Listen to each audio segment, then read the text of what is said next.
Hello students, कैसे हैं आप लोग। मैं केशव जाखुटी एक बार फिर आप सभी लोगों का स्वागत करता हूं। आज हम लोग इलेक्ट्रोकेमिस्ट्री में नर्स्ट इक्वेशन के आगे वाले टॉपिक्स पढ़ने वाले हैं। छोटे छोटे से टॉपिक्स हैं लेकिन इक्वली इंपॉर्टेंट है एग्जामिनेशन पॉइंट ऑफ व्यू से। तो लेट्स स्टार्ट, शुरू करते हैं। सबसे पहली चीज, इक्विलिब्रियम कांस्टेंट। इक्विलिब्रियम कांस्टेंट यहां पर कैसे आ गया या कब आया, क्या वजह हुई कि इक्विलिब्रियम कांस्टेंट लाना पड़ा। तो हम सब जानते हैं कि इक्विलिब्रियम कांस्टेंट तो केवल और केवल वही यूज किया जा सकता है जहां पर इक्विलिब्रियम का सेटअप हो गया है ना। जब तक इक्विलिब्रियम का सेटअप नहीं होगा, जब तक इक्विलिब्रियम का सेटअप नहीं होगा तब तक इक्विलिब्रियम कांस्टेंट नहीं आ सकता। ठीक है, हम लोग शुरू करते हैं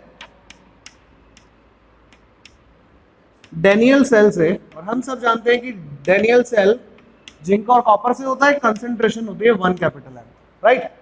ठीक है, सारा डायग्राम वर्किंग सब आप लोग को पता है। जैसे जैसे जैसे जैसे सेल में रिएक्शंस होती जाती हैं, when cell reactions are processed,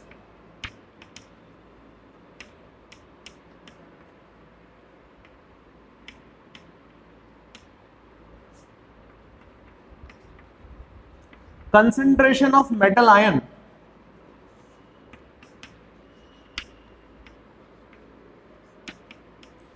increases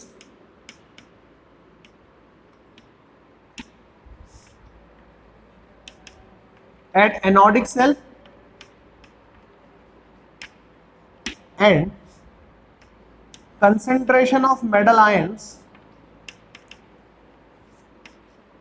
decreases at cathodic cell.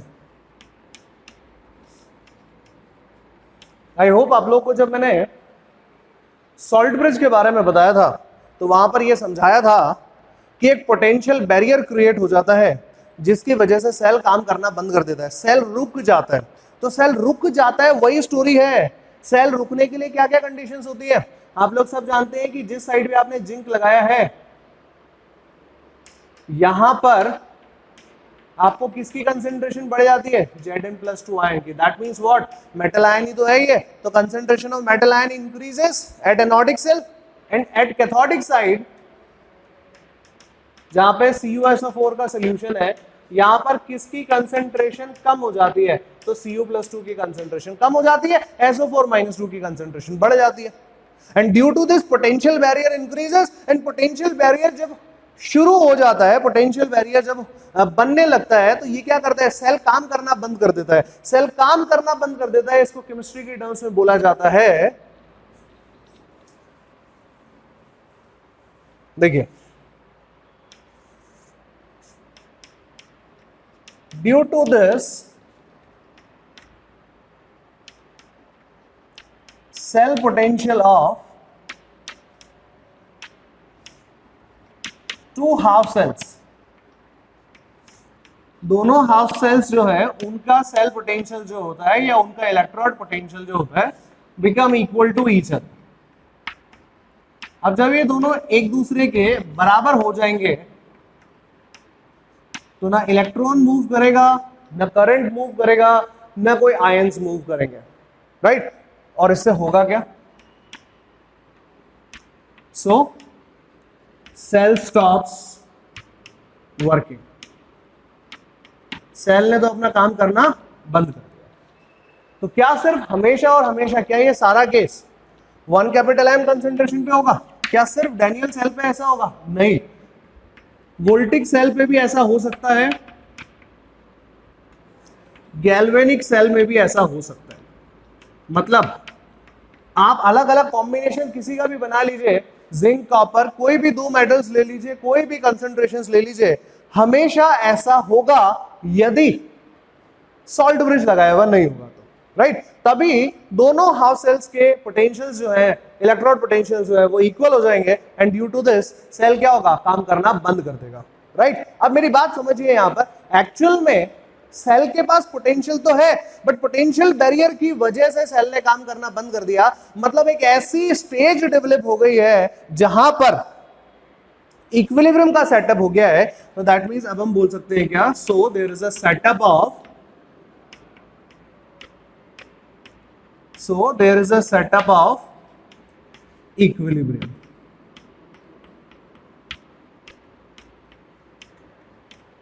Right, ठीक है। अब जब इक्विलिब्रियम का सेटअप हो गया है तो अब बात समझिए कि इस इक्विलिब्रियम के सेटअप को मैथमेटिकली कैसे एक्सप्लेन किया जाए।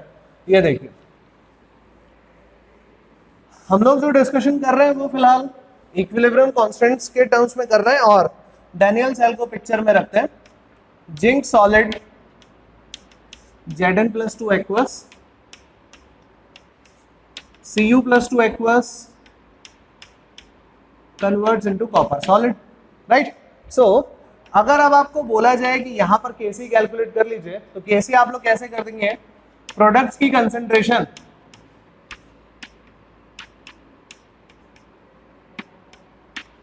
डिवाइडेड बाय रिएक्टेंट्स की कंसंट्रेशन। अब आप सब जानते हैं कि अगर कोई चीज सॉलिड है तो उसकी कंसंट्रेशन कितनी होती है, 1। ये भी अगर सॉलिड है तो इसकी कंसंट्रेशन कितनी होगी, 1। Kc is equals to Zn+2 की कंसंट्रेशन डिवाइडेड बाय Cu+2 की कंसंट्रेशन। जो भी दे रखी हो वो वैल्यू अपन लोग यहाँ पर पुट कर सकते हैं, राइट। अब नर्स्ट इक्वेशन लगाते हैं, तो नर्स्ट इक्वेशन बोलता है, देखिएगा अभी आप लोग को समझ में आएगा नर्स्ट इक्वेशन क्या बोलता है। तो Nernst equation says E cell is equals to E naught cell minus 2.303 RT by NF, right.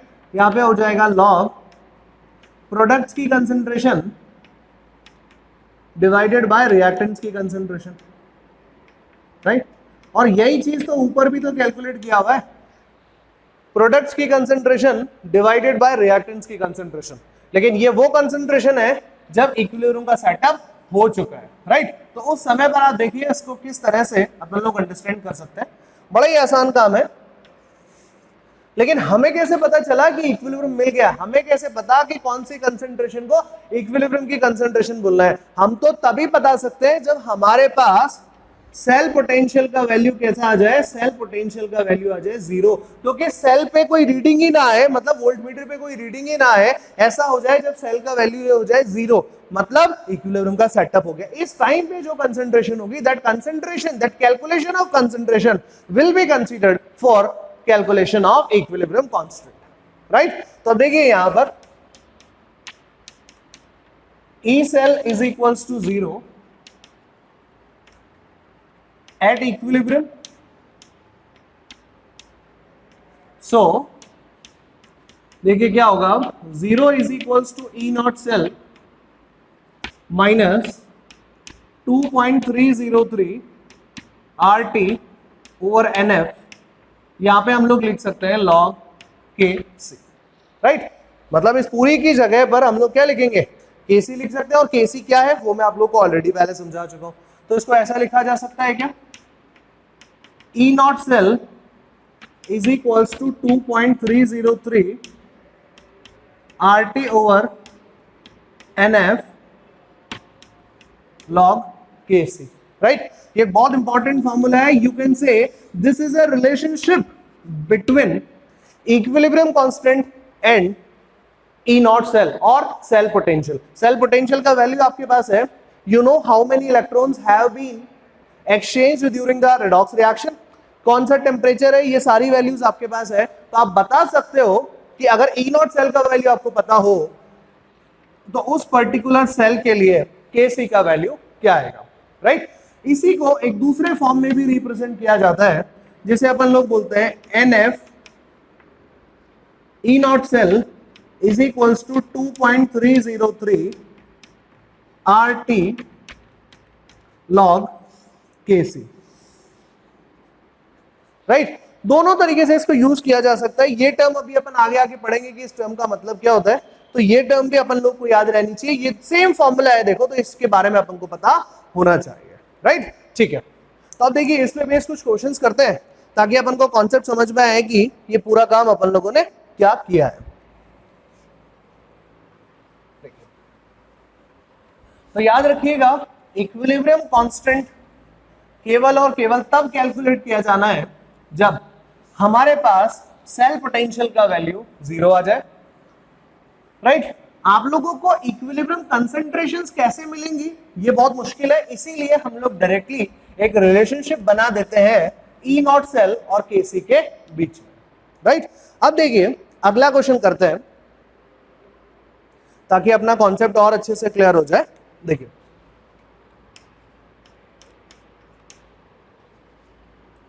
Calculate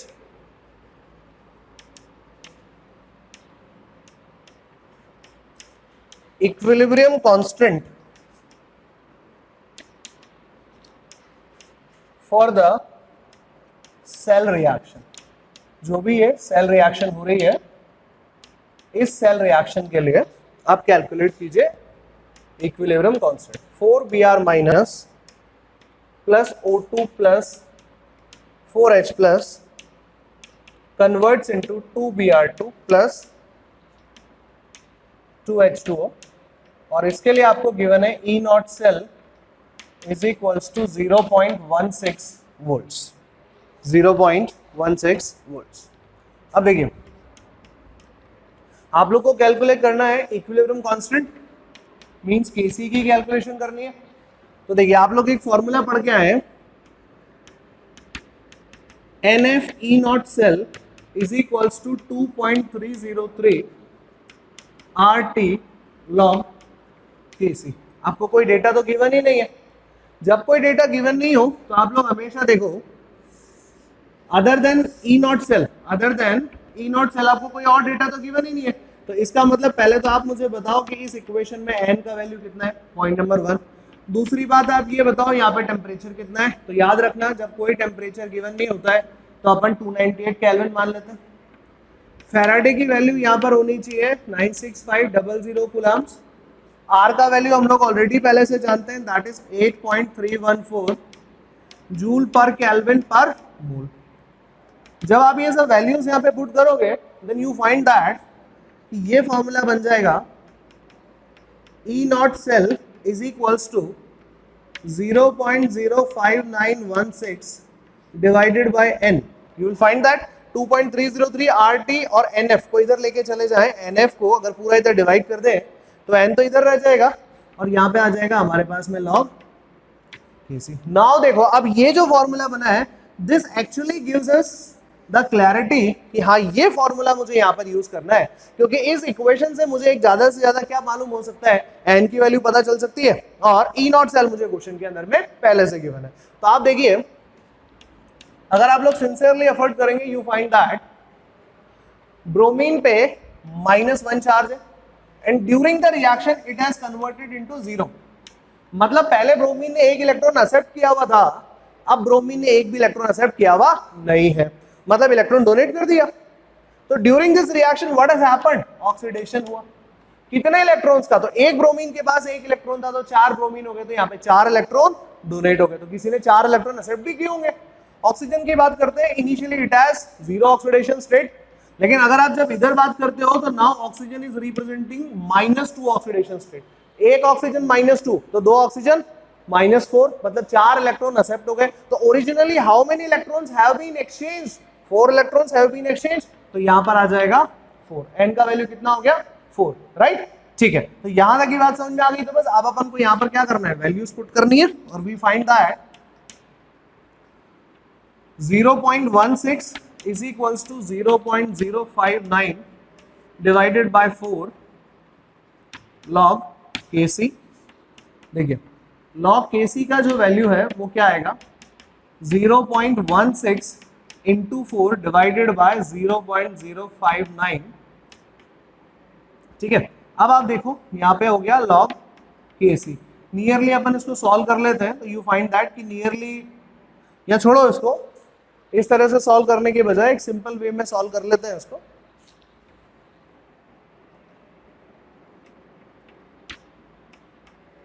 Kc is equals to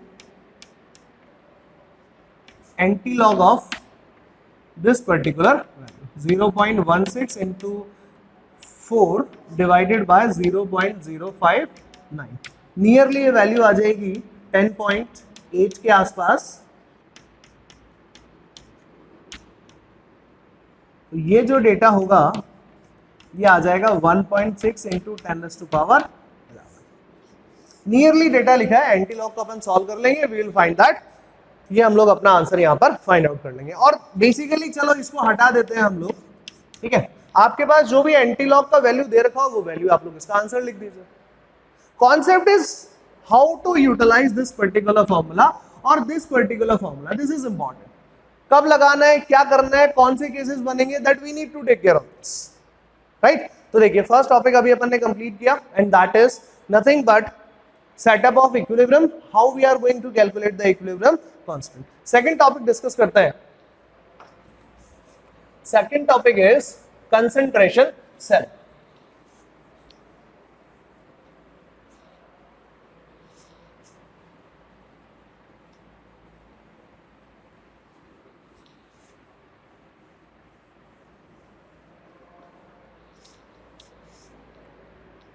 देखिए कंसंट्रेशन सेल को हिंदी में बोलते हैं सांद्रता सेल। क्या मतलब होता है इसका, क्या कॉन्सेप्ट है इसका, ये एक बार जरा देखा जाए। और इसकी जरूरत ही क्यों पड़ी, है ना, ये दोनों चीजें अपन लोग देखेंगे यहाँ पर कि इसकी जरूरत पड़ी ही क्यों। देखिए सांद्रता सेल, कंसंट्रेशन सेल कब बनाया जाता है, तो देखिएगा जरा यहाँ पर, व्हेन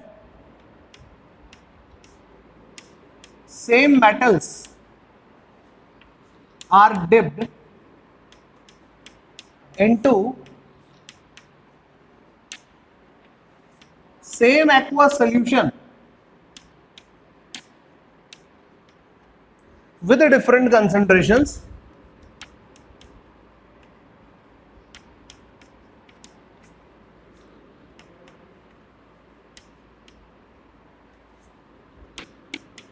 then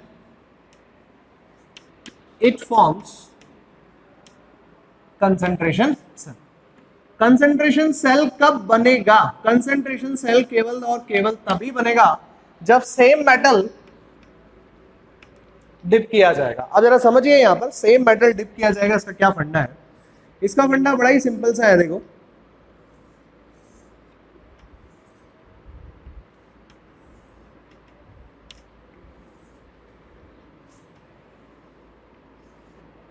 एक तरफ हम लोगों ने बना दिया एनोडिक हाफ, दूसरी तरफ हम लोगों ने बना दिया कैथोडिक हाफ,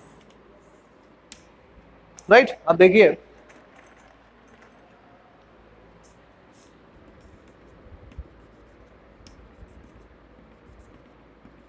यहां पर हम लोगों ने फिल किया, से मान लो कॉपर सल्फेट। कंसंट्रेशन की बात फिलहाल बाद में करेंगे, यहां पे हम लोगों ने लिख दिया एक्वस। आप चाहें तो यहां पे मैं कंसंट्रेशन लिख देता हूं से C1, राइट। आप इधर देखिए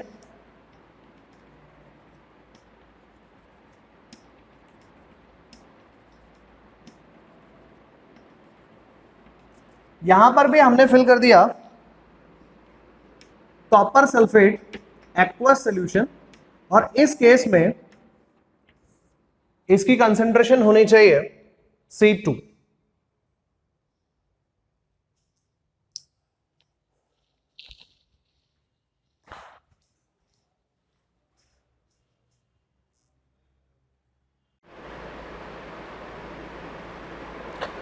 So the concentration of cathodic half is C2 and we are taking CuSO4 aqueous as in this solution.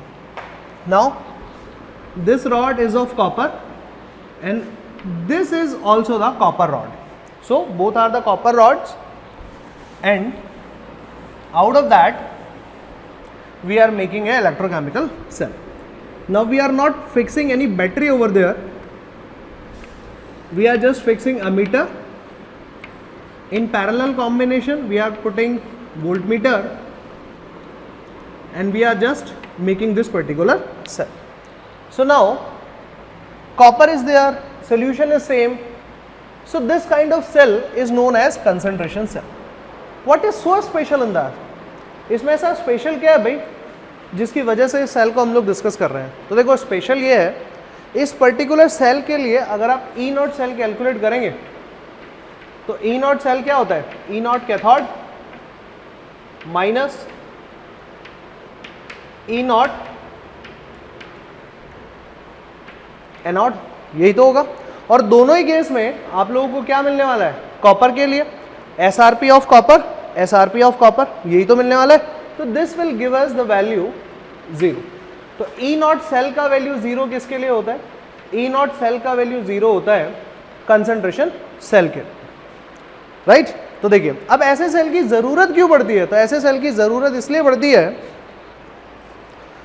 Wait a moment, ऐसे सेल की जरूरत इसलिए पड़ती है जब आपको कोई प्योरिफिकेशन वाला काम करना हो। मतलब आपके पास एक कॉपर की रॉड है जो कि इम्प्योर है, कॉपर की रॉड कैसी है, इम्प्योर है, और आपको उसको प्योर करना है। तो दैट मीन्स हम सब जानते हैं कि ये जो है ये यहाँ पर आप लोग ले लीजिए इम्प्योर कॉपर, और इस साइड पे ले लीजिए आप लोग pure copper.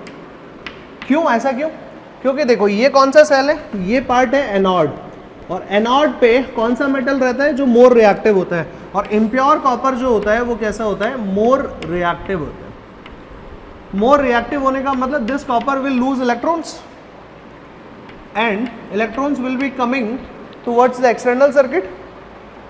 Electrons coming to the copper sulfate solution, they will be, these electrons will be accepted by Cu+2 ions and new copper will be deposited, right? So this Cu+2 ions will be used further, लेकिन यहाँ से इस impure copper से copper को तो extract कर सकते हैं ना हम लोग, इन दोनों सोल्यूशन को एक भी कर सकते हैं। So now come back to the Nernst equation. अब नर्स्ट इक्वेशन पे आते हैं और फिर इसको समझते हैं। देखिए नर्स्ट इक्वेशन क्या कहती है, बड़ा ही सिंपल प्रोसेस है। देखो E cell is equals to -2.303 RT by NF log products की कंसेंट्रेशन डिवाइडेड बाय रिएक्टेंट्स की कंसेंट्रेशन। अब बताओ प्रोडक्ट्स कौन सा है, रिएक्टेंट कौन सा है, कैसे बनाएंगे। तो इक्वेशन लिखते हैं Cu कॉपर, यहाँ पे लिख देते हैं Cu+2 एक्वस, इधर हो जाएगा Cu+2 एक्वस और इधर हो जाएगा एक कॉपर सॉलिड। अब देखो ये कॉपर सॉलिड है दैट इज एनोड, और यहाँ पर ये जो Cu+2 लिखा है ये कैथोड है। तो इसकी कंसेंट्रेशन कितनी है C2, यहाँ पे इसकी कंसेंट्रेशन कितनी है C1।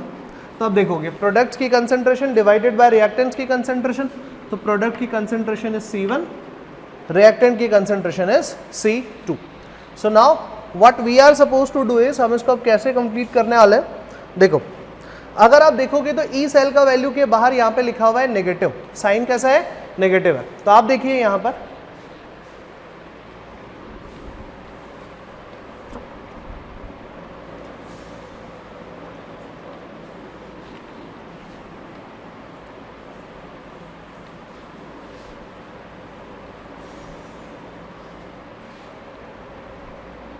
देखो पहली बात C1 क्या है ये अपन देख लेते हैं एक बार, और यहाँ पर C2 क्या है वो एक बार देख लेते हैं, है ना। तो देखो यहाँ पे आप बोलोगे कंसंट्रेशन ऑफ एनोडिक सेल,